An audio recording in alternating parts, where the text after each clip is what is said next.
Hello everyone, welcome to Sunya IAS. We meet again in our series of revised prelims through MCQs. And in this series, today we are going to take up the chapter of fundamental rights. Now guys, let me remind you, this is one of the very important chapters from your prelims perspective because UPSC asks lot of question from this chapter. So first question is, everyone would be thinking then how to study this chapter, ma'am, because if the weightage is so high, then we will have to really put in our best. So I will tell you only two things. This chapter, you will have to understand the concepts, okay, and then try to think of examples from your daily life and application of these concepts. Now, this sounds a little bit twisted, but in this class today, I am going to teach you application of these concepts plus the concepts. Of course, पहले concept बताए जाएंगे तो ही application समझ में आएगा. And how can you eliminate options and reach the correct answer by using simple logic. Okay, I will teach you lot of other things. And guys, this is a very important chapter. This lecture is going to be a little longer than our other lectures, but it is worth it. And I am really sorry for taking such a huge gap in between, but let us continue now. So let's just start it. But before starting, we always look at the chapter little bit so that we can start using our logic. Now this chapter, I would really request all of you to pause the video if you have not read the chapter in the last 3 days. Go back to the chapter, read it. I know it's a very lengthy chapter, but still read it and then come back. Okay, you yourself will understand the MCQs better and the explanations better. Okay, so this chapter is a very big chapter, है ना. Fundamental rights are enshrined in part 3 of the constitution. Okay, they are also known as Magna Carta of India, है ना. ये तो हमने सबने सुना है. Now in this chapter there are a lot of articles, 12 to 35, and sometimes UPSC is putting the number of the article and asking you a question about it. So remembering those articles are important. Now we are not a super computer. वो परम है ना हमारा super computer, वैसा इतना strong तो यार दिमाग चलता है नहीं, प्लस इतनी सारी चीज़ें याद रखनी होती है. So it is very impossible. So we will have to use some scientific methods, scientifically proven methods to remember and understand and apply all these things in our exams. See, goal एक ही है सबका कि exam clear करना है, तो हमें we have to understand that you have to clear the exam whatever it takes. That's my motto in life, that's my mantra in life. Whatever it takes, I will clear my exam. Okay, if I want to do some work, I always feel whatever it takes. So you should also feel that if you are having difficulty remembering long chapters, there is a method called chunking. What do you call it? Chunking. We do chunking in our everyday life. When you sit and eat, if you're eating a chapati, रोटी खा रहे हो, पूरी रोटी खाओगे नहीं. हम रोटी को छोटे छोटे पीसेस में कट करके खाएंगे so that we can chew better, we can digest better. So यही कॉन्सेप्ट है चंकिंग का. ये जो पूरा चैप्टर है, इसको हम छोटे छोटे पार्ट्स में ब्रेक कर लेंगे एंड छोटे छोटे पार्ट्स में अच्छे से इंफॉर्मेशन को समझ लेंगे और फिर सारी इंफॉर्मेशन हमारे दिमाग में अच्छे से स्टोर हो जाएगी. ओके, सो चंकिंग वाला मेथड भी आज यूज़ करेंगे, कंसेप्ट भी समझेंगे, उसका डे टू डे एग्जाम्पल्स से कैसे सोच के एप्लीकेशन कर सकते हैं वो भी सोचेंगे. Now this chapter has a couple of parts. सबसे पहला पार्ट आता है एंड यूपीएससी यहाँ से क्वेश्चन काफ़ी सालों से पूछ रही है, विच इज़ द फीचर्स. तो सबसे पहले समझना पड़ेगा the purpose of fundamental rights क्या है. ये सारी डिटेल डिस्कशंस हम क्रैश कोर्स में कर लेंगे. यहाँ पे बहुत शॉर्ट में चीज़ें मैं समझा दूंगी आपको, कंसेप्ट समझाऊंगी एंड उसका एप्लीकेशन भी. उसके बाद जो फंडामेंटल राइट्स है हमने देखा 12 to 35. हर एक जो राइट है उसमें बहुत सारे निटिगिटीज़ है, टेक्निकलिटीज़ है. तो ये भी हमें समझने हैं, याद रखने हैं। And plus a part of this, ये रिट्स है, उसके ऊपर क्वेश्चन आते हैं, what are fundamental rights, what is like, see, if you talk about PYQs, okay, UPSC even asked once, the right to vote is which kind of a vote, and lot of students, है ना, बहुत सारे students ये वाला MCQ गलत करके आए थे। तो आज सीखते हैं, बहुत ही बेसिक सी चीज़ बता रही हूँ आपको।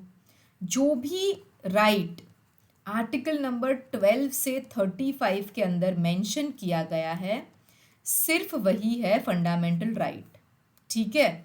फिर इसके अलावा जो भी राइट्स हमें मिल रहे हैं वो अगर कॉन्स्टिट्यूशन में मेंशन्ड है तो वो होते हैं कॉन्स्टिट्यूशनल राइट्स।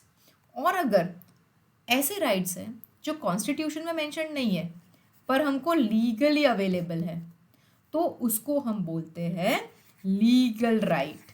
नाउ आप मुझे बताइए राइट टू वोट किस हिसाब में आएगा। This is what you suppose to write in the comment box. Okay, so now your understanding. बहुत ही सिंपल सी चीज़ें हैं, डेली लाइफ में अप्लाई करनी है, और सारी बहुत सी चीज़ें सीखते हैं अब MCQs के साथ। Which of the following statements in regards to fundamental rights mention in the constitution are correct. Guys ये चैप्टर में ना ये करेक्ट इनकरेक्ट वाला बहुत झोल होता है, सो वेन एवर यू से करेक्ट है तो टिक कर लो, है ना, so you will remember. And MCQ solve करने का सबसे बेस्ट तरीका है, आप अपने जो भी ऑप्शंस है नैरो डाउन करते जाएंगे, ठीक है। आप अपने जो भी ऑप्शंस है वो नैरो डाउन करते जाएंगे।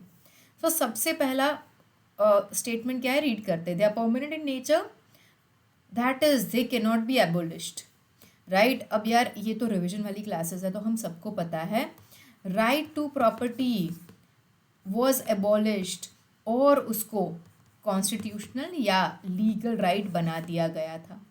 सो सबसे पहले हमें पता चल गया कि यार ये स्टेटमेंट तो गलत है।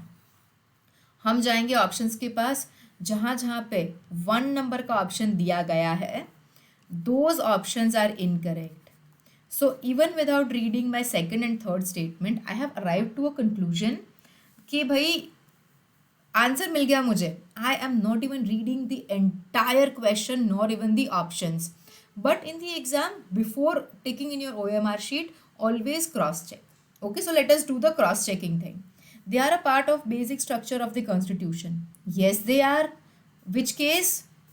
बेसिक स्ट्रक्चर कौन से केस से आया था, केशव नंदा भारती केस से। तो this is true. They can be suspended, yes they can be, कब, से for example during an emergency.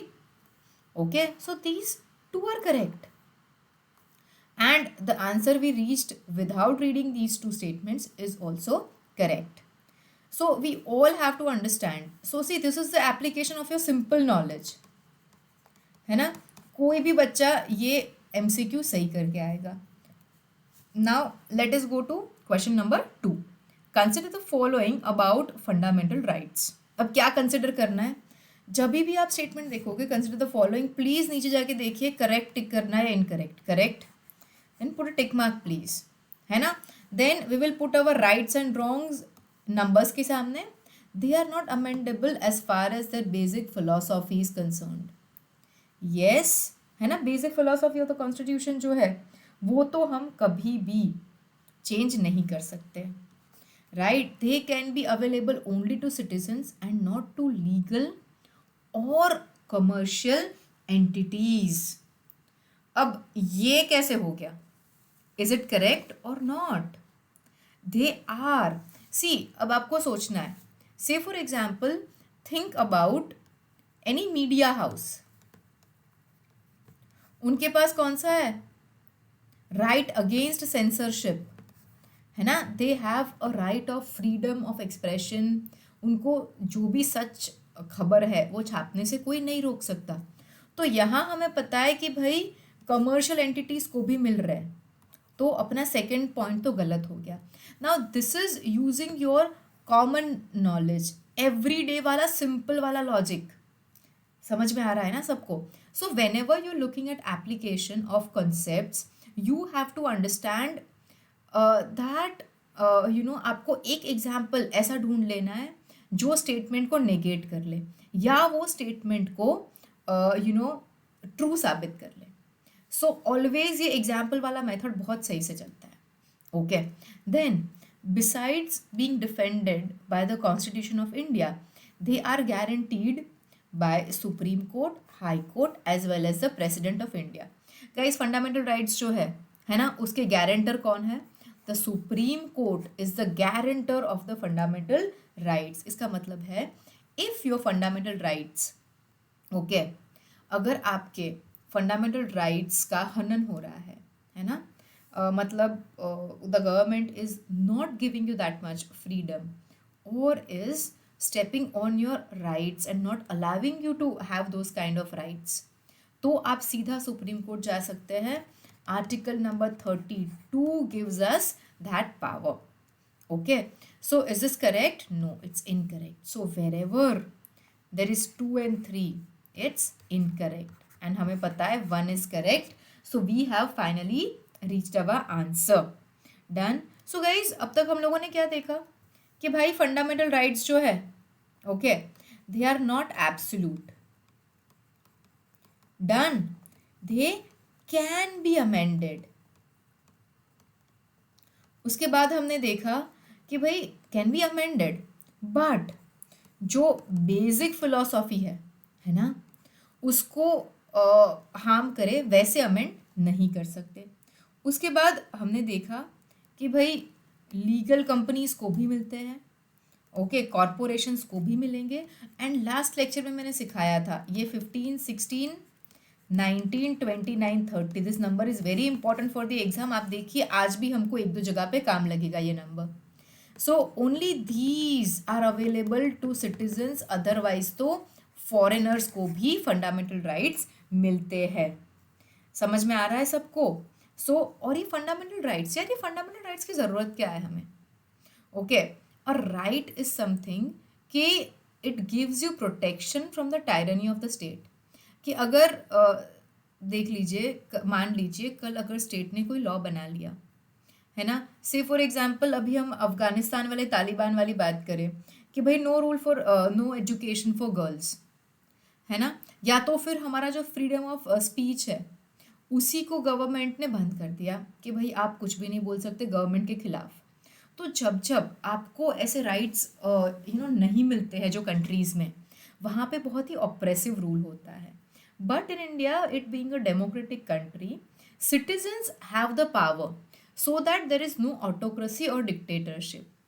अगर आपका राइट जो है ना, आपको नहीं मिल रहा आपका हक, तो you can go to the supreme court because it is the guarantor. Okay, so it protects you against the arbitrary action of the state, और कई बार तो अगेंस्ट इंडिविजुअल एक्शन ऑल्सो. अब ये सारी जो बातें हैं, we will look at it in the MCQs. Guys just give me a second. Okay, we are back now. अब क्या है? Not absolute, so not permanent लिख सकती हूँ मैं, क्योंकि वो तो अमेंड हो सकते हैं, कभी भी चेंज हो सकते हैं. ओके, देन बाकी सारी चीज़ें आगे देखते हैं. अभी बस इतना ही रैप अप करते हैं. मैंने क्या बोला था? चंकिंग मेथड यूज़ करेंगे. So we are going to look at bits of informations, है ना, बिट्स याद करेंगे and then we will try to piece it together. Now question number 3. The election commission of India has the authority to enforce right to vote of those mentioned in the electoral roll. Okay, now guys, I'll tell you something. सबसे पहली बात, election commission of India, इसको हम कई बार बोलते हैं कि भाई इसके पास कोई पावर्स नहीं है. इनके पास model code of conduct enforce करने के लिए भी there is no power. So क्या होता है कि भाई कहाँ से राइट मिलेगा? राइट टू वोट, है ना, तो it does not have that kind of power. So यहाँ पे ये पूरा चीज़ जो है वो गलत हो जाएगा. And right to vote is a constitutional right. ठीक है, it is not a fundamental right. So you can go to the supreme Court और you can go to the High Court. दोनों में से कहीं भी जगह आप डायरेक्टली जा सकते हो और आप अपना जो अधिकार है, जो हक है, उसे आप मांग सकते हो. Okay, if a person is denied to cast vote, he can move directly to the Supreme Court for infringement of a fundamental right. देखिए अभी हमने डिस्कस किया कौन सा है, ये कॉन्स्टिट्यूशनल राइट है, और हमें क्या ढूंढना है, करेक्ट ढूंढना है। Okay, now writ of habeas corpus can be, कौन सा है, रिट की बात कर रहे हैं, issued for unlawful detention only by the supreme Court. नहीं यार, नॉट जस्ट फॉर इट। ठीक है, आगे देखते हैं। अब ये जो रिट्स है, हीबस कॉर्पस आ गया है ना, ये मैं आपको समझाती हूँ और उसके साथ सारे अदर रिट्स भी समझाती हूँ। सबसे पहले we have to understand what is a writ. Okay, it is written formal order from an enforcing authority. यहाँ पे हम जब रिट की बात करेंगे तो अपना जो जुडिशियल सिस्टम है, that will issue, high court, supreme court, they will issue writs for the enforcement of your fundamental right. ठीक है, अगर सुप्रीम कोर्ट की बात करें तो फंडामेंटल राइट, हाई कोर्ट जो है उसके पास अधिकार है लीगल और कॉन्स्टिट्यूशनल राइट्स के लिए भी रिट देना। मतलब रिट क्या है, एक ऑर्डर है। ठीक है, so if we talk about the types of writ, है ना, तो भाई कितने टाइप के रिट्स मिलते हैं हमें। Okay, so let us see, this is important, इससे भी कई बार क्वेश्चंस निकल के आते हैं। सबसे पहले है हीबस कॉर्पस। ओके, इसके प्रोनाउंसिएशंस कई बार अलग अलग लोग करते हैं, but I like to keep my pronunciations very simple. मैं स्पेलिंग याद कर पाऊँ वैसे रखती हूँ, and I hope you guys can also do it, because paper में लिखना है सबको, है ना। So let us go ahead, and that is what I advise all my students. So what is this habeas corpus? This is a Latin term. Okay, this is a Latin term. Now remembering this is important, क्योंकि exam में कई कई बार French term से derive किया है, वैसा भी ऑप्शन आ जाता है। You know, UPSC is completely unpredictable. So it means, it literally means to have the body of. अगर हिंदी में बात करें तो इट विल बी शब को हाजिर किया जाए, है ना। उसके आगे देखते हैं कि भाई ये कब हो सकता है, इशू कैसे होगा, issued by the court to a person who has detained another person. उसको बोल सकते हैं कि भाई आप इसको यहाँ पे लेके आओ, है ना। Now you have to understand that, ठीक है, दैट किस किस चीज़ में ये इश्यू हो सकता है, that is the main thing. So habeas corpus writ can be issued against public authorities as well as private individuals, है ना। दोनों को आप ये वाला ऑर्डर दे सकते हो लिख के कि भाई इस बंदे को लेके आओ, इसको यहाँ बुलाया है कोर्ट में फॉर XYZ रीजन्स। तो इसको क्या बोलते हैं, this writ is a bulwark of individual liberty against arbitrary detention, है ना। किसी को अगर डिटेन कर लिया है तो कोर्ट बोलेगी कि भाई उसको लेके आओ। Okay, so this protects your liberty, individual liberty. Now एक है mandamus, it is we command, है ना। What is it, we command, मतलब हम आदेश दे रहे हैं, we are giving you an order to do this work. Now government जो है ना, किसको ऑर्डर कर सकती है, सुप्रीम कोर्ट जो है या हाई कोर्ट जो है वो गवर्नमेंट को ऑर्डर करेगी इसमें कि भाई आप अपना काम ठीक से करो, है ना। बहुत सिंपल है। अगर कोई पब्लिक सर्वेंट है, कोई पब्लिक बॉडी है जो अपना काम ठीक से नहीं कर रही, तो उसको बोल सकते हैं। बट एक चीज़ याद रखनी है, यहाँ पे ये मैंडेमस है ना, तो मैंडेटरी याद रखो कि जो चीज़ मैंडेटरी है, जो चीज़ कंपलसरी है, सिर्फ उसी के लिए ये रिट दी जा सकती है। अगर कोई चीज़ नॉन मैंडेटरी है, कोई काम, तो उसके लिए ये वाला रिट नहीं दिया जा सकता।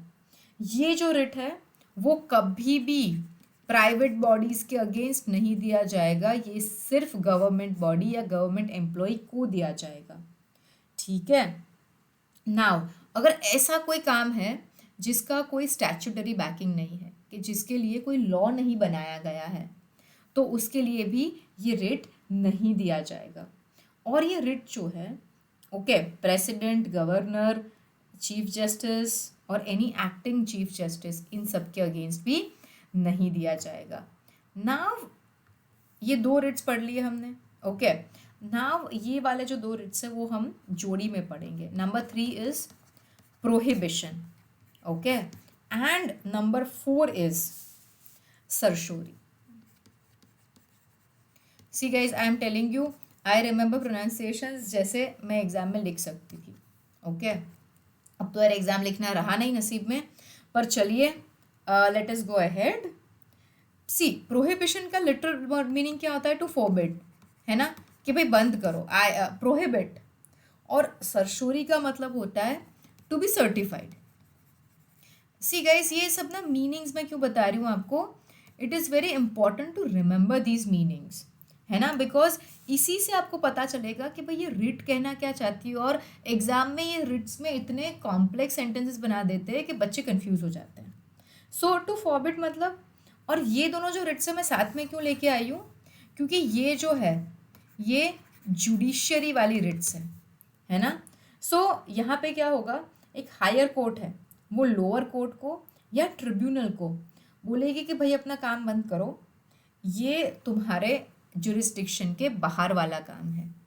तो क्या करेगी भाई? प्रोहिबिट करेगी कि भाई ये काम मत करो तुम. डन.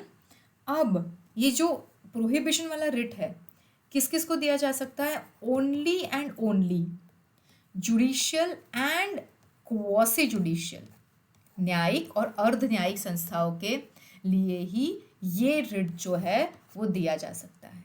ओके, अब ये सरशोरी वाला है, ठीक है, उसमें क्या होगा, हायर कोर्ट है, वो लोअर कोर्ट को बोलेगा कि भाई ये काम ना आप मुझे दे दो, मैं कर लेता हूँ. ठीक है, lack of jurisdiction, excess jurisdiction, error of law, ये सारे क्लॉजेस लगा के हायर कोर्ट जो है वो लोअर कोर्ट से केस ले लेगी, काम ले लेगी. अब जब ये when this was applied before 1991, तो ये भी सिर्फ जुडिशियल और क्वासी जुडिशियल के लिए था. बट आफ्टर 1991, ठीक है, इसको एडमिनिस्ट्रेटिव अथॉरिटीज़ के साथ भी इफेक्टिव किया गया. बट ये प्राइवेट बॉडीज़ को और लेजिस्लेटिव बॉडीज़ के अगेंस्ट में नहीं दिया जा सकता. So I hope this is clear. Prohibition जो है वो सिर्फ जुडिशरी के लिए है और सरशोरी में एडमिनिस्ट्रेटिव बॉडीज़ भी आएगी. अब 5 लास्ट वाला रिट है ना, फिर से एमसीक्यूज रिज्यूम करते हैं. इट इज़ क्यो warranto, means by what authority. Okay, कि भाई अगर कोई पर्सन कोई भी ऑफिस या कोई भी गवर्नमेंट प्रॉपर्टी को लाइक लेके बैठ गया है and he is not vacating that position, okay, और public office, then this writ can be issued. See, आगे वाले सारे रिट्स कैसे थे? That the aggrieved person would go to the court and file a petition for a writ for an order. But यहाँ पे क्या है? The person who is not aggrieved but interested, है ना, वो भी जाके फाइल कर सकता है. Not necessarily the person who is aggrieved. आगे वाली 4 रिट्स में ओनली द एग्रीव्ड पर्सन जो विक्टिम है वही जाके फाइल कर सकता है, नो वन एल्स. अब बात आती है अपने हीबस कॉर्पस की. सो हीबस कॉर्पस रिट का अगर हम लोग बात करें, so it is very simple.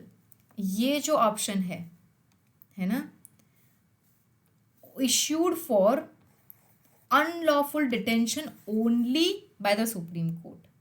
यार ओनली वाली चीज़ तो it is a myth in life.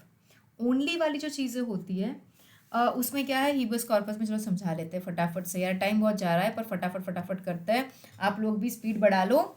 सी, जब डिटेंशन है ना कैसा है, अनलॉफुल डिटेंशन, ओनली सब शब्द जब भी आता है तब ये सेंटेंस 90% इनकरेक्ट होता है.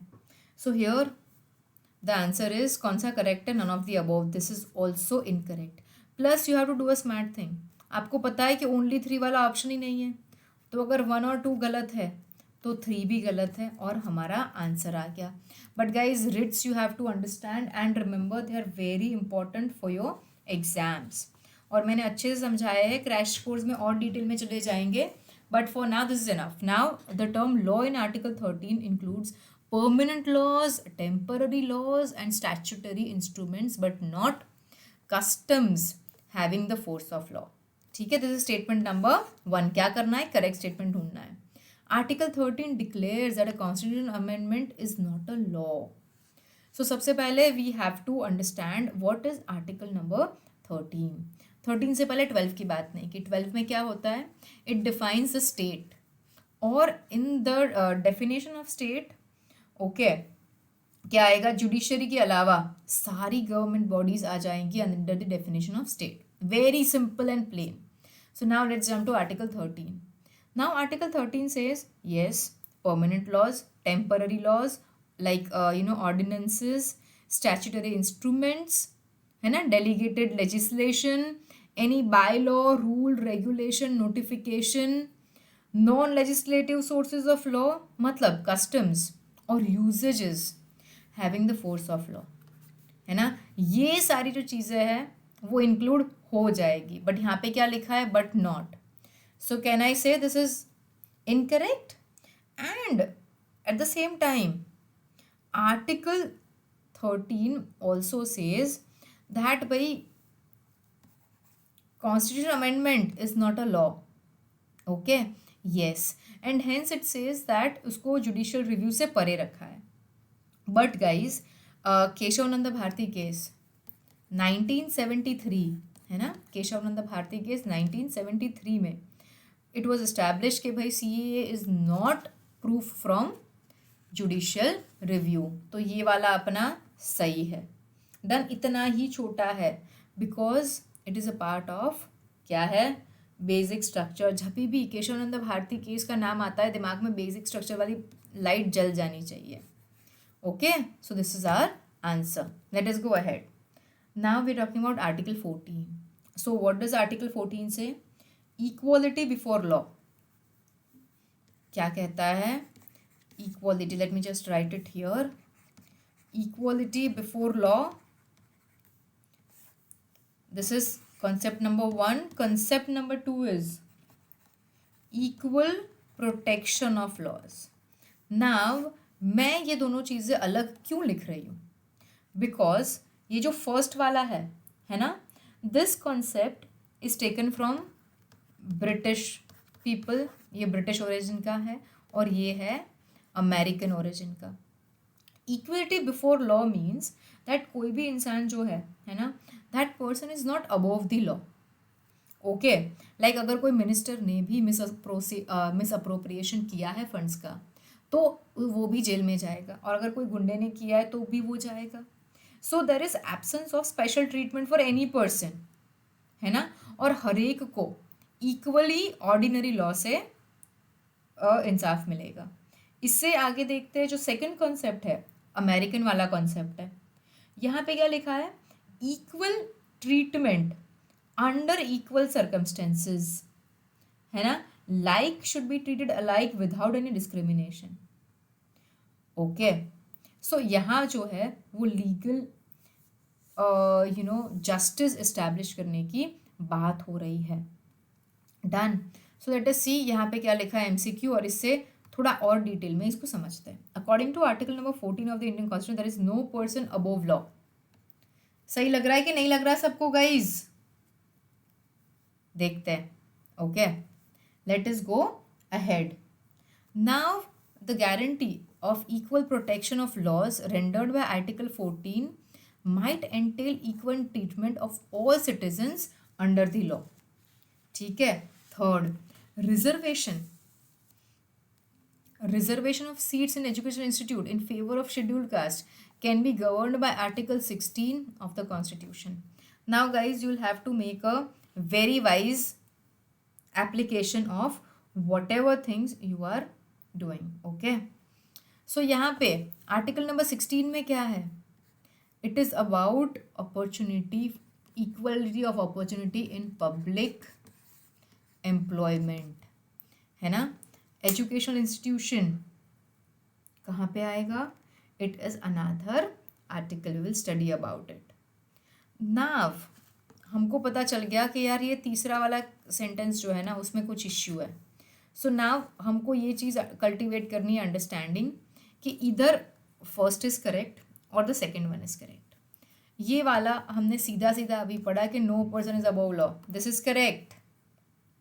Done. And this is hence we reached the answer. Now let's understand this one, the guarantee of equal protection of the laws. है ना. ये वाला क्या कॉन्सेप्ट है भाई. सेम पर्सन ने, एक अडल्ट ने अगर कोई कांड किया, कोई काम किया, उसमें उसको 3 साल की अगर इम्प्रिजनमेंट हो रहा है और अनादर पर्सन जो है वो भी यही क्राइम कर रहा है, एडल्ट है, अंडर द सेम सर्कमस्टेंसेस, तो उसको भी 3 years की सज़ा होनी चाहिए. ये क्या है अपना इक्वलिटी बिफोर लॉ वाला कॉन्सेप्ट है ना. चलिए आगे चलते हैं. Question number 6 guys, we have 25 questions under this chapter. Let us hustle up. अब पूछ रहे हैं आर्टिकल 16 के बारे में. इक्वलिटी जो हमें देता है, equality of opportunity of for all citizens in matters of employment और अपॉइंटमेंट टू एनी ऑफिस. क्या बोल रहा है? The basis for non discrimination are 1 2 3 4 5 6 है ना, ओनली. अब मेजॉरिटी ऑफ द क्वेश्चंस में वी ऑलवेज से दैट जब ओनली आता है तो 90% में गलत होती है बात. Okay, but this is an exception. Yes guys, only is the word used. Okay, and constitution में कि भाई इन्हीं फैक्टर्स के बेसिस पे आप डिस्क्रिमिनेशन नहीं कर सकते हो. अदरवाइज आप किसी और फैक्टर के बेसिस पे डिस्क्रिमिनेशन कर सकते हो. Okay, this is very simple. Only आ जाता है मतलब सिर्फ ये बेसिस पे आप डिस्क्रिमिनेशन नहीं करोगे, बाकी कर सकते हो. Now state legislators can prescribe residence as a condition for certain employment और अपॉइंटमेंट इन द स्टेट और यूनियन टेरिटरी और लोकल अथॉरिटी. सी ये जो है अपना, okay, this is related very much to our some of the current affairs. अभी कई states में ये हो रहा है. But as I told you कि you know you have to get relevant examples, है ना. You have to get relevant examples for this. So if you look at the relevant examples, then यहाँ पे क्या है, एक एक वर्ड देखेंगे. कैन, कर सकते हैं. अब ये जो जनरल रूल है ना, इसके अगेंस्ट में सिर्फ 3 कंडीशन दी गई है, 3 एक्सेप्शंस दिए गए हैं. नाउ कौन कर सकता है? पार्लियामेंट जो है ना, वो प्रिस्क्राइब कर सकता है residence as a condition and not the state legislator, है ना. सबसे पहली बात ये है कि भी अथॉरिटी स्टेट को मिली ही नहीं है, अथॉरिटी मिलती है पार्लियामेंट को. सो ये आपका जो ऑप्शन है ये यहीं गलत हो गया and your answer is a. आगे चलते हैं. Guys, I have left 1 slide blank ताकि मैं आपको समझा पाऊँ, लिख पाऊँ. But sometimes I and up writing on the slide which I really like, और अगर ज़्यादा कुछ एक्स्ट्रा पढ़ाना है तो मैं ब्लैंक वाली स्लाइड यूज़ कर लूँगी. विच of the following basic rights enumerated in part 3 मतलब फंडामेंटल राइट्स, ये सबके दिमाग में फिट हो जाना चाहिए, of the Indian constitution is non-self-executing and accessible not just against the government but also against private individual. सबसे पहले ये नॉट सेल्फ एग्जीक्यूटिंग क्या है कि भाई इसको एप्लीकेबल बनाने के लिए एक लॉ बनाना चाहिए, है ना. और दूसरा क्या बोल रहा है ये, accessible not just against the government but also private individuals. तो आप सोचो कि इसमें से आपका कौन सा राइट है ना सिर्फ गवर्नमेंट बट कोई प्राइवेट इंडिविजुअल जो है, कोई दूसरा इंसान भी मतलब आपको परेशान कर सकता है. सबसे पहले देखते हैं. ओके, या you know this thing can also go against a private individual. आप अगर रिट पिटिशन फाइल करोगे तो सिर्फ गवर्नमेंट के सामने नहीं, कोई प्राइवेट इंडिविजुअल के सामने भी फाइल कर सकते हो. सबसे पहले equality in access of public spaces.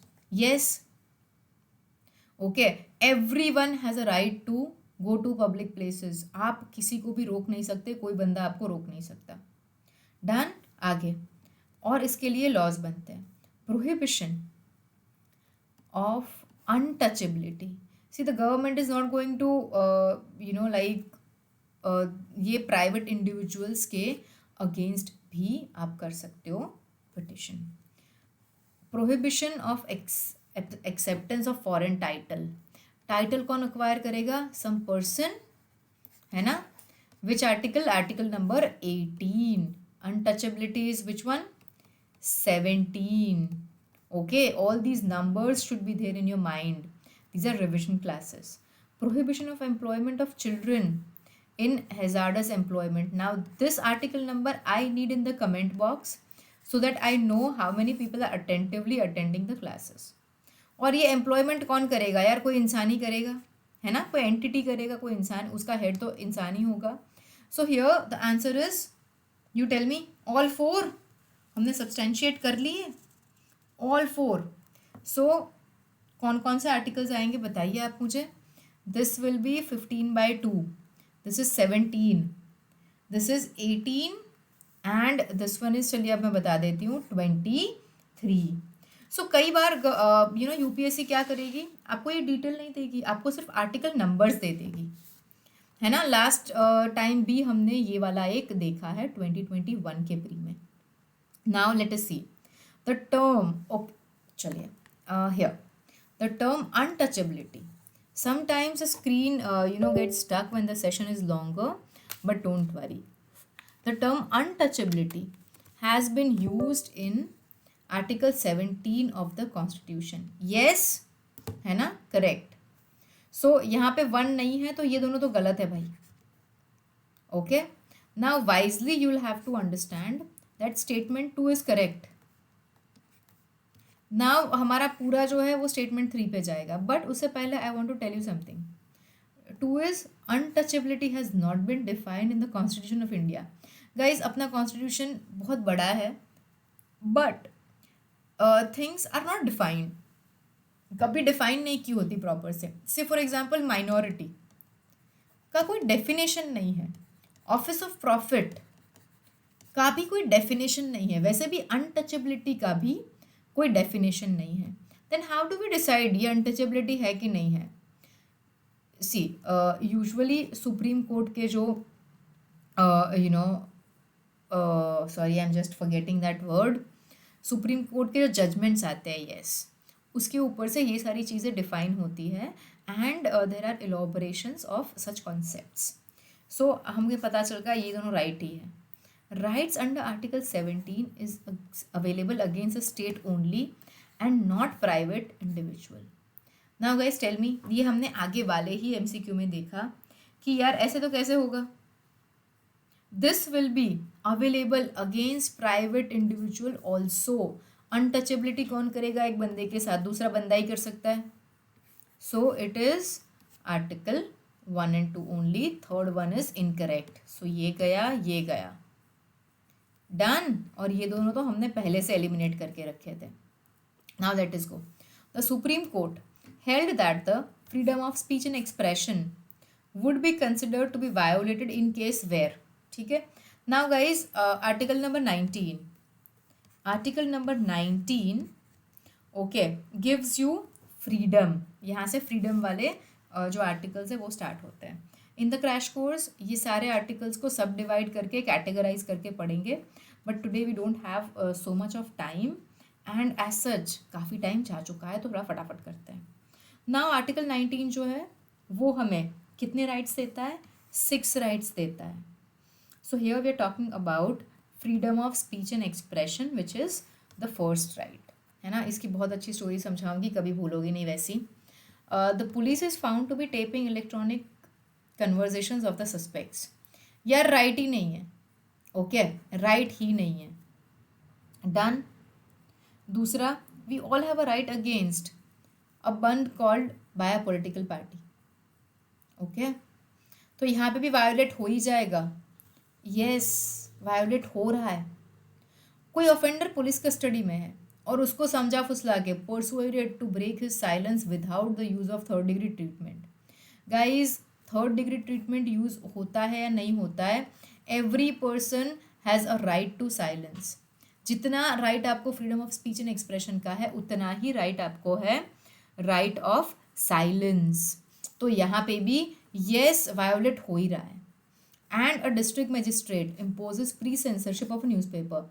ये हमने सबसे पहले वाले एमसीक्यू में देख लिया कि yes there can not be pre censorship.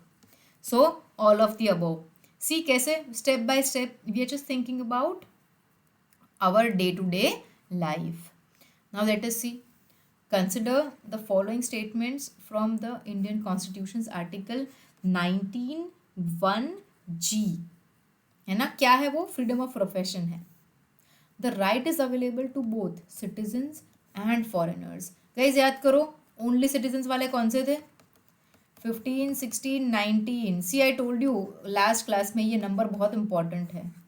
तो 19(g) है, तो क्या सिटीजन्स, तो क्या फॉरेनर्स को मिलेगा? टेल मी, नहीं मिलेगा। It is only for citizens यार। The government has a authority to impose a total monopoly on some professions. Yes, okay, government has.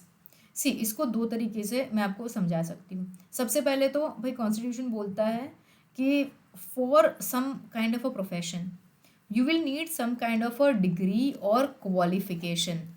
For example, doctor बनने के लिए, है ना, you need to pass your MBBS, you need to get a degree, you need to get a certificate from the government that you can practice this profession. Okay, so ये एक हो गया अलग एंगल से। एक दूसरा एंगल समझाती हूँ। टोटल मोनोपोली गवर्नमेंट कर सकती है। से फॉर एग्जाम्पल न्यूक्लियर वाला जो भी है, हैव यू एवर हर्ड कि कोई भी प्राइवेट कंपनी प्रोड्यूस कर रही है? नहीं।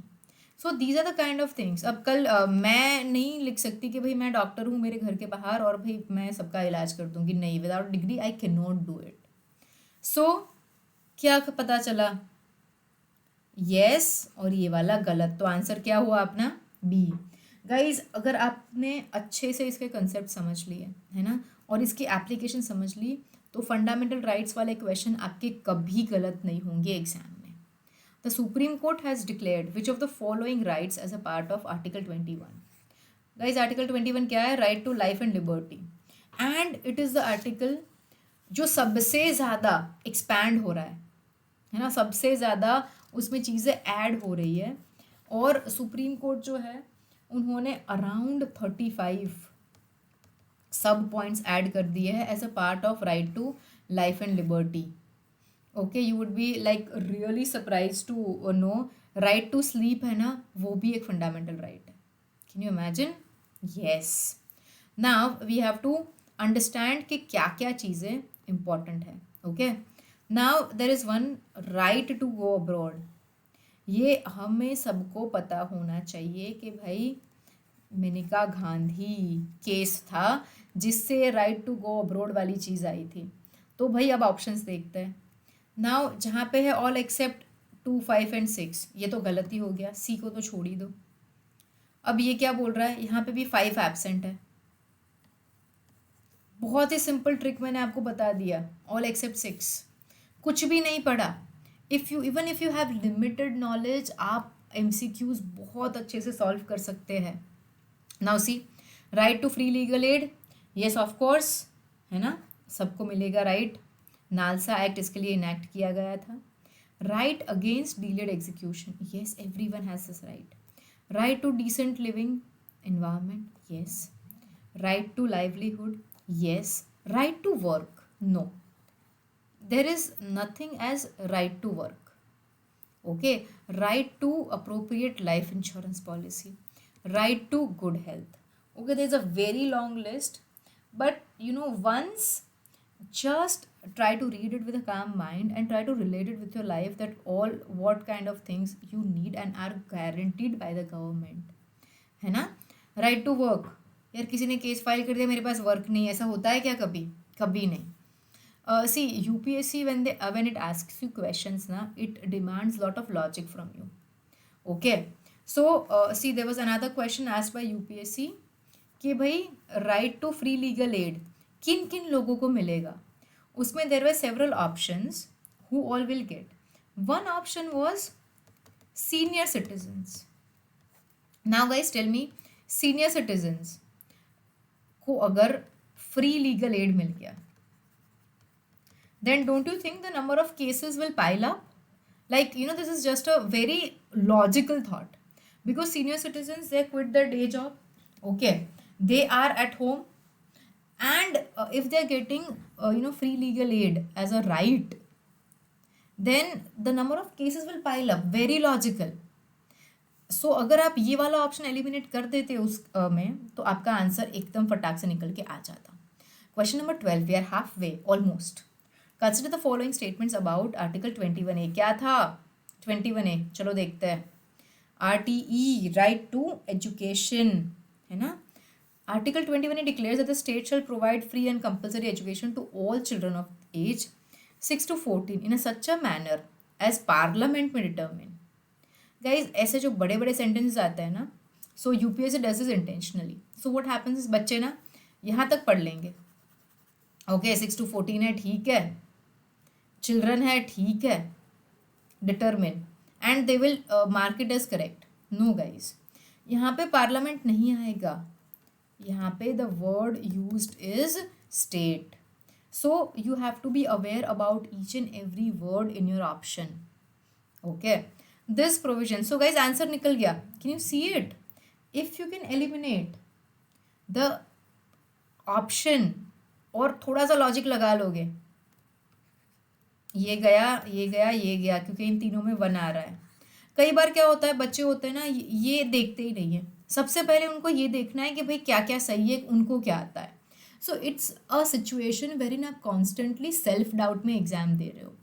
आई would say don't give exams in self doubt. यार जाओ and try to enjoy the paper for 2 hours 3 hours whatever the duration. आप स्टेट पीएससी दे रहे हो, आप यूपीएससी दे रहे हो, just try to go and enjoy the paper. Just have fun with the questions. So here this provision was added by the 86th Constitutional Amendment. Yes, even before 86th Constitutional Amendment Act, the Constitution contained a provision. कौन सा article? लिखिए फटाफट comment box में. Article number 45. It's a part of DPSP. We will study this in next session. आगे चलते हैं. Consider the following statements regarding Article 25 of the Constitution. Now, you have to remember what does Article 25 say. क्या बोलता है? All persons are equally entitled to freedom of क्या? conscience. ठीक है? And the right to freely profess, practice and propagate the religion. यहाँ पे क्या लिखा है? The article 25 covers only religious believes and not the practices. यार एक्सप्लिसिटली लिखा हुआ है, गलत. The freedom to propagate does not entail the right to convert others to one's own faith. Right, you can propagate, you can talk to people about कि आपका ये belief है and it is really working for you and you should also try to worship this god. आप ये कर सकते हो.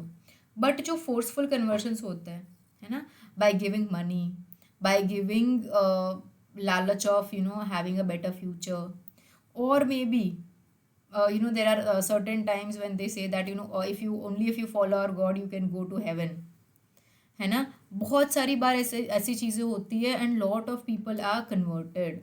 सो आप कन्वर्ट नहीं कर सकते हो फोर्सफुली किसी को. आप प्रोपोगेट कर सकते हो. You can say stories of faith to people about your religion, but you cannot force them to convert. So you don't have a right to convert. ये एकदम सही बात है. Okay,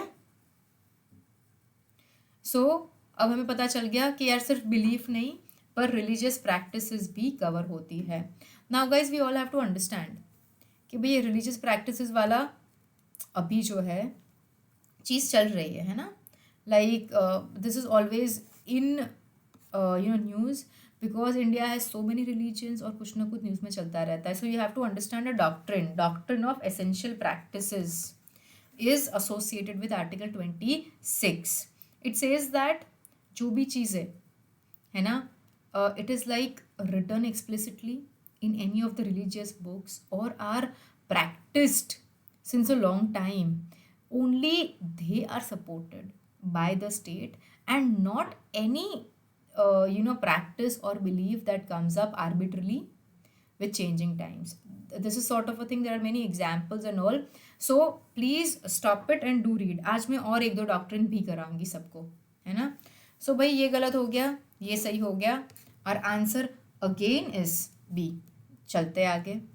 now we talking about article 29 and 30. Okay, so guys बहुत अच्छा compartmentalisation है fundamental rights का. 12 defines the state. 13 says कि भाई कौन से लॉज अगर एफआर को, फंडामेंटल राइट्स को कंट्रावीन करेंगे तो आप सुप्रीम कोर्ट जा सकते हो, है ना. उसके बाद 14 से 14, 15, 16, 17, 18 तक आएंगे आपके इक्वालिटी वाले राइट्स. 19 से कहाँ तक? 19 से till what guys, come on, be proactive. 22 freedom वाले, है ना. 23, 24 is against exploitation. 25 to 28 is religious rights. 29 और 30 जो है वो कौन सा है? Social and educational rights. ये चंकिंग मेथड से पढ़ते हैं तो सारे फंडामेंटल राइट्स और उनकी सारी छोटी छोटी बातें इजीली याद रह जाती है. So now when we are talking about 29, 30 we are in the section of social and educational rights. तो देखते हैं क्या बोलता है ये क्वेश्चन. करेक्ट ऑप्शन ढूंढना है, ये सब आप छोटी छोटी चीज़ें करते रहना अपने से. Article 29 grants protection to both religious minorities as well as linguistic minorities along with all major category of population. Now guys, this is a wonderful question. Most of the state PCS book, they say that 29 and 30 are for minorities. But you have to understand it very well that नहीं यार ऐसा नहीं है. It is available to everyone. Okay, article 29 जो है it is available to everyone, to all citizens. It says any section of citizen residing in India. और हमें पता है 29, 30 जो है वो हमारे वो नंबर का पार्ट है, so they are available only to citizens. And 30 जो है it is available only to minorities. Yes, है ना. And the term minority is not defined, हमने आगे भी बात की. सो क्या आएगा इसका आंसर? दोनों करेक्ट है. अब आगे जाएंगे. This is also a very nice question. What distinguishes the supreme courts writ jurisdiction from that of a high court? Writ हमें पता चल गया, एक रिटर्न ऑर्डर है from the judiciary. Done. Now supreme court जो है it is the guarantor of fundamental rights. Okay, अब high court के पास भी आप जा सकते हो अगर आपके फंडामेंटल राइट को छीन रहा है कोई आपसे. सो यहाँ पे देखते हैं क्या बोल रहा है. Supreme Court can issue writs for any purpose whereas high court can issue them for the enforcement of fundamental rights only. Now यहाँ पे क्या है, ये स्टेटमेंट को उल्टा करके लिख दिया गया है.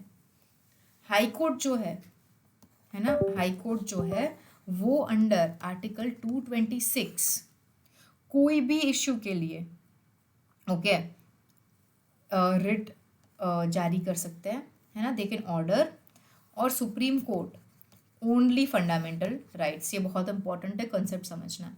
सो can I say that high courts writ jurisdiction is wider than supreme courts? Yes, because high court can issue writs for fundamental rights, constitution rights and legal rights also, whereas Supreme Court can only for fundamental rights. So it is a subset of the jurisdiction of High Court. Now Supreme Court can issue writ against the government whereas High Court cannot. यार ये गलत चीज़ है. दोनों को equal power है in terms of issuing the writ, only the jurisdiction is different. So can I say both are incorrect?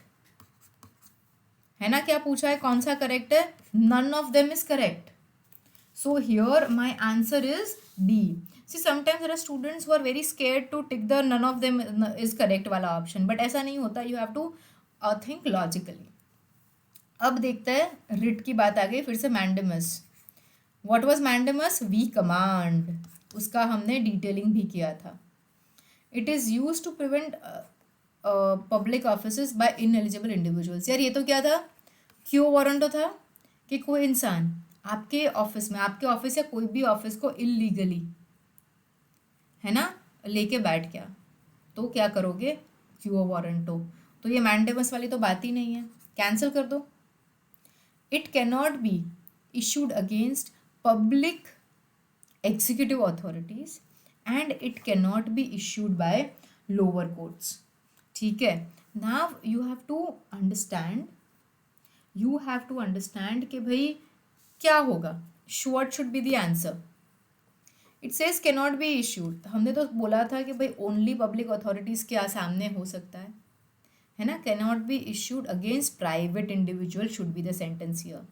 So your 1 and 2 are incorrect. So wherever you find 1 and 2, कर लो cancel, you'll reach the answer on your own.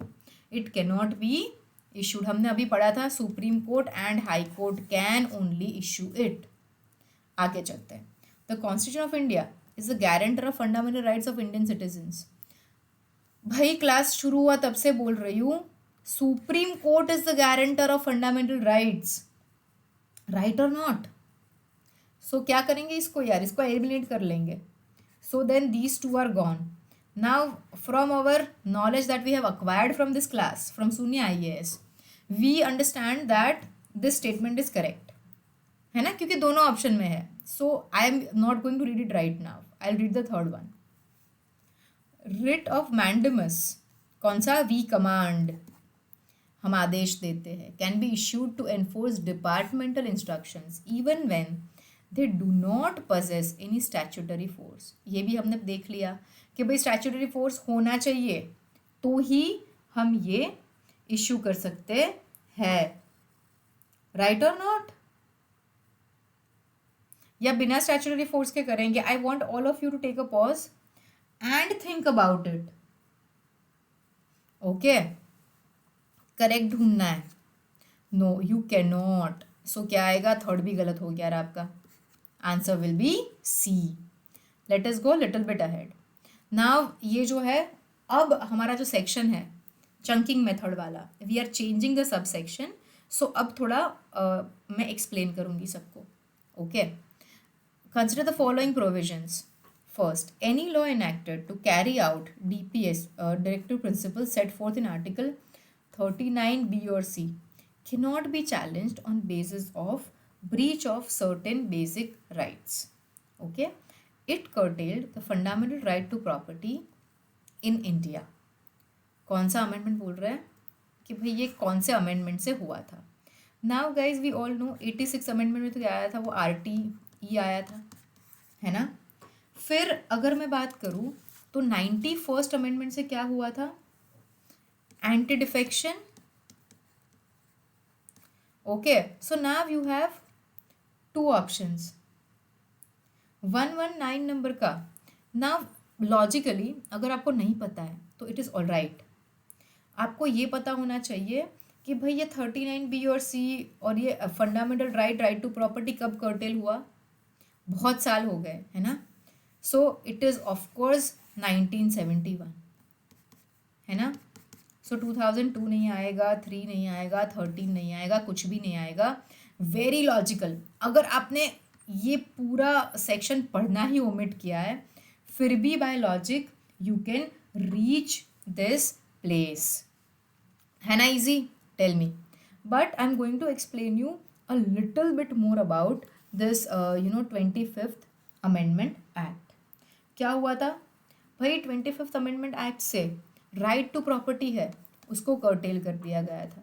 Okay, उसके बाद एक law बनाया गया था जो बोल रहा था कि भाई कौन सा article? I tell you, 31C, है ना. एक और डॉक्ट्रिन सीखेंगे इसमें. 31C जो है वो इंसर्ट किया गया था कहाँ पे? इन द कॉन्स्टिट्यूशन. और कहाँ पे इंसर्ट करेंगे? Right. So first of all ये जो आर्टिकल है ना, और ये जो राइट टू प्रॉपर्टी वाली चीज़ें हैं ना, उसको बहुत सारी बार चेंज किया गया है. Change as in they keep on doing small changes, amendment आता है and all those things. So article 31C जो है वो 25th अमेंडमेंट से इंसर्ट किया गया था. और वो सीधी यही बात बोलता है कि भाई कोई भी लॉ, है ना, कोई भी लॉ अगर 39B और C, है ना, को इम्प्लीमेंट करने के लिए, है ना, इसको असर देने के लिए बनाया गया है, तो वो 14 और 19 आर्टिकल को, है ना, अगर कॉन्ट्राडिक्ट कर रहा है तो आप कोर्ट में जाके उसको चैलेंज नहीं कर सकते। कि कर सकते हो, जल्दी बोलो।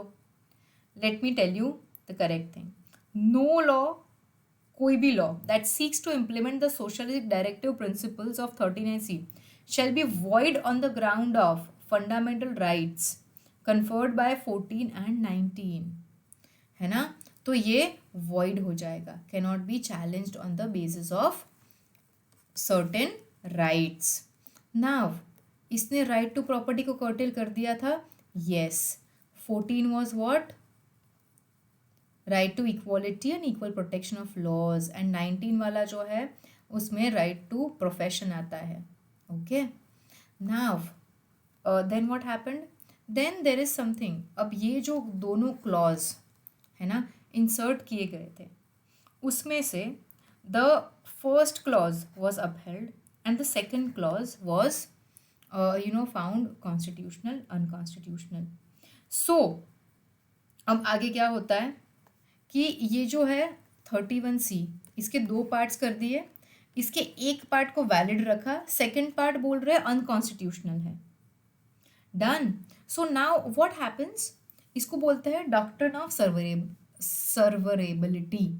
मतलब अगर कोई लॉ बना है और उसका एक पार्ट कॉन्स्टिट्यूशनल है और दूसरा अनकॉन्स्टिट्यूशनल है, तो उन दोनों को आप अलग कर सकते हो, है ना, उन दोनों को अलग कर सकते हो और सिर्फ एक पार्ट को इम्प्लीमेंटेशन के लिए ओपन रख सकते हो। सो इसका जो फर्स्ट प्रोविजन है ना, उसको क्या बोला गया, अनकॉन्स्टिट्यूशनल है। Sorry guys, my bad. Second provision जो था, है ना, उसको अनकॉन्स्टिट्यूशनल बोला गया because it was protecting it from judicial review, और उसका जो फर्स्ट पार्ट है उसको अपहेल्ड किया गया। Now we will go to article number 33। ये जो है एम्पावर कर, क्या बोल रहे हैं, it empowers the parliament to restrict, है ना, the fundamental rights of the members of arm forces, paramilitary, police forces, intelligence and analogous forces. Okay, yes guys, is correct. Parliament जो है उसको अथॉरिटी मिलती है आर्टिकल नंबर 33 से कि भाई इन सब के फंडामेंटल राइट्स से, for example freedom of speech, है ना। Now these guys know so many secrets of the government of the defence of the country, so their right to freedom of speech needs to be curtailed, है ना। Then the power to make laws under article 33 is conferred only on the parliament and not on the state legislatures. Yes, because कौन सी agencies आ रही है, armed forces, paramilitary, है ना, intelligence. So national security की जब बात आएगी तो parliament will be the one taking a call. Any such law made by parliament can not B challenge in any court on ground of contravention of any fundamental right. Guys, जब national security की बात आती है तो उसके आगे कुछ नहीं जाता। So now you tell me what should be the correct thing. तीनों करेक्ट है, so the answer is all of the above. See guys, you have to read each and every word in the statement. You have to apply your logic, your day to day knowledge. Okay, ऐसा नहीं है कि भाई अगर all of the above आ गया तो 90% of the cases में all of the above आएगा। हम अब तक एकदम टेक्निकली सॉल्व कर रहे चीज़ें, एंड आई वॉन्ट एग्जाम में आप लोग भी वैसे ही सॉल्व करें। ओके, नाउ से this is very nice one, है ना, इसमें फट से आंसर निकल के आएगा। नाउ लेट अस सी क्या है। Article 34 empowers the president to indemnify any government servant. Guys, moment of truth, ये पार्लियामेंट को पावर मिलता है ना, प्रेसिडेंट के पास कोई रियल पावर ही नहीं है। हमारे यहाँ पे नॉमिनल हेड है प्रेसिडेंट। ओके, सो खत्म हो गई बात। नाउ पार्लियामेंट, सो ये दोनों ऑप्शन गए। Now we have to understand कि भाई या तो सेकंड सही है या तो थर्ड सही है ना गाइज, या तो सेकंड सही है या तो थर्ड सही है। तो लेट अस सी क्या हो रहा है। Second, parliament has the power to validate any sentence, passed, punishment inflicted, done under martial law in any area. Yes, the parliament has the right तो ये तो सही हो गया, but still for confirmation I read the third sentence also. The concept of martial law has been borrowed in India from Germany and it has not been defined anywhere. Guys first of all defined तो कहीं नहीं है, वो तो मैंने बोला था कुछ भी डिफाइंड नहीं है मेजोरिटीली, बट जर्मनी से नहीं ब्रिटेन से लिया गया था इसको. Done. The right to property is a legal right, not a fundamental one. Which of the following are the ramifications of this, है ना. पहले 12 to 35 के बीच में आता था ये 19 के अंडर, अब it is 300A. Okay, so let us see. There is no guaranteed compensation in case of acquisition of a private property by state. Now this statement है ना, यहाँ पे बहुत सारे बच्चे गलती कर लेंगे, but you have to understand कि भाई पहले था कि कंपेंसेशन देना पड़ता था, बट जब से ये 44th कॉन्स्टिट्यूशन अमेंडमेंट से है ना ये चेंज किया है, तब से आर्टिकल 31 जो है उसका एक कंपोनेंट को कैंसिल कर दिया गया है, निकाल दिया गया है from the constitution. And now okay, now नहीं देना पड़ता. There is no compulsory, the state gives always, but there is no guaranteed right to compensation. Okay, it can be regulated without the constitutional amendment by ordinary law of the parliament. Yes, है ना. See, if you want to make changes in fundamental rights and DPSP, तो आपको special majority से parliament में वो bill pass करना पड़ेगा, और उसके बाद एक कॉन्स्टिट्यूशन अमेंडमेंट एक्ट लगेगा, है ना. This bill will become an act and then the change will be made, but it is for fundamental rights and DPSP. There are other matters जहाँ पे आपको special majority of the Parliament चाहिए, plus ratification from more than 50% of the states. And as a third way, ये भी chapter करवाऊंगी मैं आपको, don't worry, जहाँ पे सिंपल मेजॉरिटी से सिंपल जो लॉज जो है ना, वो चेंज कर सकते हैं. So this will be done by ordinary law वाला process. So what will be your answer. See, इसमें एग्जाम्पल सोचो कि लैंड एक्विजिशन एक्ट जो है, it did not provide for resettlement and rehabilitation after acquisition of private land by the state. Okay, so can we say one implicit thing? ये तो explicit हो गया. What is the difference in explicit and implicit? Explicit is what is said clearly, है ना, mentioned, and implicit is it is not said clearly, it implies. Directly नहीं लिखा, but कहीं पे ये रिफ्लेक्ट हो रहा है. सो कैन आई से दैट ये जो चेंज हुआ है 300A वाला, तो अब जो है वो आपको एग्जीक्यूटिव एक्शन के अगेंस्ट तो प्रोटेक्ट करेगा, है ना, बट लीगल एक्शन के अगेंस्ट प्रोटेक्ट नहीं करेगा. सॉरी, लेजिस्लेटिव एक्शन के अगेंस्ट प्रोटेक्ट नहीं करेगा. एग्जीक्यूटिव एक्शन के अगेंस्ट क्यों करेगा, मैं ये समझा रही थी, राइट. आप लीगली जा सकते हो सुप्रीम कोर्ट या हाई कोर्ट के पास. सुप्रीम कोर्ट के पास जा सकते हो, नहीं, it's not a fundamental. High court के पास जा सकते हो कि भाई मेरा लीगल राइट है, मेरा कॉन्स्टिट्यूशनल राइट है, और ये मुझसे छीना जा रहा है. Now article 31A saves 5 categories of laws from being challenged and invalidated on the ground of contravention of fundamental rights conferred by 14 and 19. Which of the following are those categories? Guys, ये थोड़ा सा रट्टूफिकेशन वाला question है ना. So basically कितने type के हैं, 5 type के लॉज जो है वो सेव करता है. So we need to know कौन से 5 टाइप के लॉज है. अगर आपको नहीं रट्टा मारना, नहीं मारा है, तो भी ये क्वेश्चन तो सॉल्व हो जाएगा. Taking over management of properties by the state, yes, ये तो ऑफकोर्स प्रोटेक्टेड है. नाउ गाइज अंडरस्टैंड, जब भी ये सारे चेंजेस हुए थे हमारी कंट्री के अंदर, तो we were very much influenced by Russia. And Russia कैसा है, सोशलिस्ट स्टेट है. तो they will try to take lot of things under the control of the state, and they will try to lessen the things from the hand of the common people और public. सो ये भी अगर आप concept एक ध्यान में रखोगे तो आपके MCQs जो है वो अच्छे से सॉल्व होंगे. और क्रैश कोर्स में हम ये बहुत डिटेल में सब बातें करेंगे. Okay, I explain you all the logics and all the concepts that you need to learn. Now tell me, मैंने अभी जो आपको कॉन्सेप्ट बताया, ये और disinvestment, are they like contradictory और नॉट? है ना, लग रहा है ना कॉन्ट्राडिक्टरी, कि भाई यहाँ पे तो सब कुछ गवर्नमेंट के हाथ में लेने वाली बात है, taking over the management properties by the state, है ना. Then modification of mining leases, yes, state को अगर लीज चेंज करनी है तो कर देंगे. Acquisition of estates and related rights by the state, yes. तो ये तीन चीज़ क्या बात कर रहे हैं, स्टेट के हाथ में ज़्यादा पावर देने की. और डिसइन्वेस्टमेंट क्या बोल रहा है कि भाई स्टेट के कंट्रोल में जो कंपनीज है वो पब्लिक को दे दो. सो अगर आप देखो तो ऑड वन आउट के रूल से भी ये सेकंड वाला जो है वो आउट हो जा रहा है. सो जहाँ पे भी सेकंड है वहाँ पे मैं कैंसिल कर दूंगी, तो मेरा आंसर फटाक से आ गया D. Okay, see guys, it doesn't need you know कि आप पूरा बुक मगअप कर लो.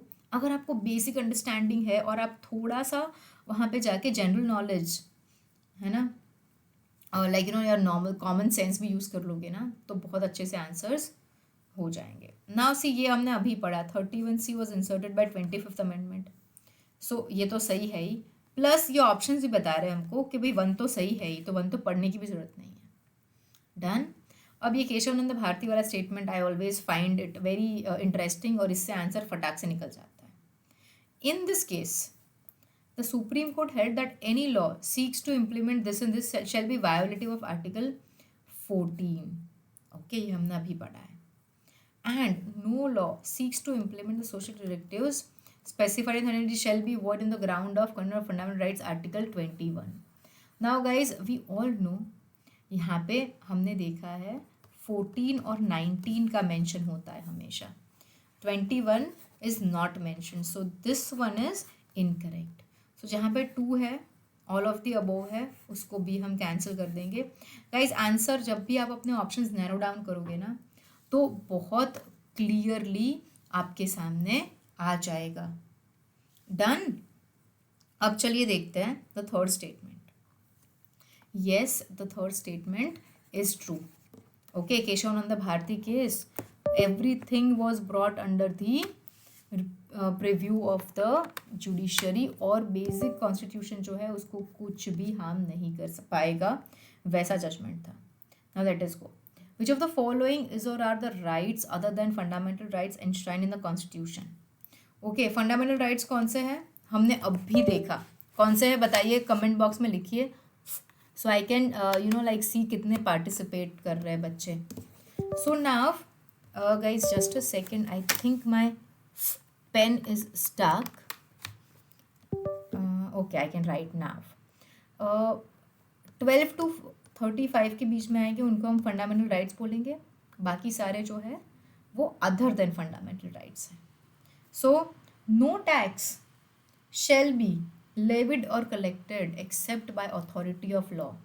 Article number 265. प्रॉपर्टी वाला 300A, है ना. और ये जो इलेक्शन वाली बात है, ओके, 326. तो भाई इसमें से कौन सा जो है वो आपको लग रहा है, प्लस ये जो थर्ड वन है ना, उसमें कि पंचायती राज नहीं, उसमें क्या है, parliament and state legislative assembly, इन दोनों का मेंशन है. So the third one is incorrect and these two are correct. So elimination method always works the best for me. आगे 25th. What is the correct chronological order in which the following provisions were incorporated in the Constitution of India? Guys, बहुत ज़्यादा common sense use करना है सबको यहाँ पे. Okay, सबसे पहले क्या आना चाहिए, फ्री लीगल एड. सबसे पहले फ्री लीगल एड आएगा. सो मेरा आंसर आ गया. Okay, logic number 2. अगर मैं सोचने जाऊँ कि ये 51A है, वो कब आया था, 86 कॉन्स्टिट्यूशनल अमेंडमेंट से आया था, राइट. वो कब आया था, 2002 में, है ना. तो इसके बाद तो यार ये 12th शेड्यूल भी उससे पहले हुआ, रिजर्वेशन इन प्रमोशन भी उससे पहले हुआ, तो लास्ट में कौन सा आएगा, थर्ड आएगा. सो मैं जो भी लॉजिक लगा लूँ मेरा आंसर आ जाएगा अच्छे से. पूरा सीक्वेंस सेट करने की भी ज़रूरत नहीं है, बट मैं यहाँ पे आपको बता देती हूँ कौन सी चीज़. ये रिजर्वेशन है ना, प्रमोशन में आई ऑलवेज लुक एट 77। 1995 में आया था, ये मेरा लॉजिक है कि मेरे दिमाग में फिट है कि भी 77 आएगा। Okay, like this guy is there और इसका सीट रिजर्व्ड है, so that both of them are equal now. Kind of a logic I have applied. I have very funny logics, but those logics are very important, very helpful. कभी भी आपका MCQ गलत नहीं होगा। ये मैंने आपको अभी बता दिया, 2002 में 86 अमेंडमेंट एक्ट से आया था। 12th शेड्यूल, यार ये बताना पड़ेगा सबको कब आया था। जल्दी जल्दी, everyone needs to tell me. 1992। और ये लीगल एड वाला कब किया था हमने? 42nd amendment. सो सिंपल है, लॉजिक से भी सीक्वेंस आ जाएगा, आपको ईयर याद रखने की ज़रूरत नहीं है। And this is a very simple question. Last year के प्री के पेपर में ये वाले क्वेश्चंस, इस टाइप के क्वेश्चंस काफ़ी देखने को मिले थे। सो इसके लिए बहुत ही बेसिक अंडरस्टैंडिंग चाहिए। Which of the following acts as a check on the legislature's arbitrary legislation and defends people's liberties from government invasion. पूरा चैप्टर ही इसी के ऊपर चला गया कि भाई मेरे जो अधिकार है वो मुझसे छिन ना जाए, उसके लिए क्या मिलेगा मुझे? DPSP, they are non enforceable, है ना। फंडामेंटल ड्यूटीज नहीं यार, उसमें स्टेट का आर्बिट्ररी एक्शन कहाँ से आएगा? फेडरल स्ट्रक्चर, उसमें पीपल्स लिबर्टीज थोड़ी आएगी, वो तो स्टेट और सेंटर का इश्यू है। So the answer is fundamental rights. So guys, thank you very much for being in the class with me. फटाफट से नेक्स्ट क्लास लेके आते हैं। Till then, share this video, like this video and subscribe to our channel. Thank you.